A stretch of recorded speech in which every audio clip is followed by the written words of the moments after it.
1,00,000चा check दिला आणि हार स्वीकारली. 2 राजकीय मित्रांनी लावलेली ही पैज राज्यभर गाजली.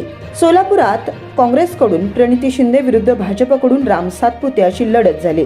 या 2 उमेदवारांवरून 2 नेत्यांनी ही पैज लावली होती.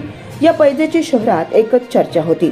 सोलापूर लोकसभेचा निकाल जाहीर झाला असून महाविकास आघाडीच्या प्रणिती शिंदे 74,000 मतांनी निवडून आल्यात. 7 मे रोजी निवडणुका जाहीर झाल्यानंतर सोलापूरच्या 2 राजकीय मित्रांनी पैज लावली होती.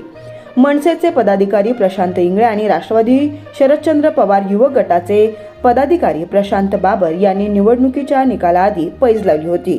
मनसेचे प्रशांत इंगळे यांनी राम सातपुते निवडून येतील असा विश्वास व्यक्त केला होता आणि राष्ट्रवादीचे प्रशांत बाबर यांनी महाविकास आघाडीच्या प्रणिती शिंदे निवडून येतील असं म्हटलं होतं. या दोन्ही राजकीय मित्रांनी 1,01,000 रुपयांची पैज लावली होती. 2 राजकीय मित्रांनी लावलेली ही पैज राज्यभर गाजली होती. 1,00,000चा चेक दिला आणि हार स्वीकारली. देशभरातील लोकसभेचा निकाल जाहीर झाला असून मंगळवारी 4 जून रोजी सोलापूर लोकसभेचा निकाल सायंकाळपर्यंत हाती आला.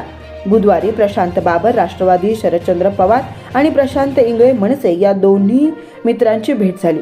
मनसे कार्यालयात बसून त्यांनी हार झाली आणि दिलेला शब्द पाळतो असं सांगत मनसेचे नेते प्रशांत इंगळे यांनी राष्ट्रवादी शरदचंद्र पवार गटाचे नेते प्रशांत बाबर यांना 1,00,000 रुपयांचा चेक दिला.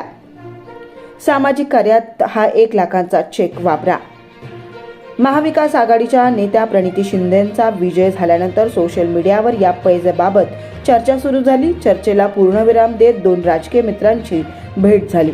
मनसेचे नेते प्रशांत इंगळे यांनी मित्र प्रशांत बाबर यांचं तोंड गोड करून 1,00,000 रुपयांचा चेक दिला. मात्र राष्ट्रवादी शरदचंद्र पवार गटाचे प्रशांत बाबर यांनी तो चेक परत दिला आणि गोरगरीब विद्यार्थ्यांच्या शिक्षणासाठी खर्च करा असा सामाजिक संदेश दिलाय.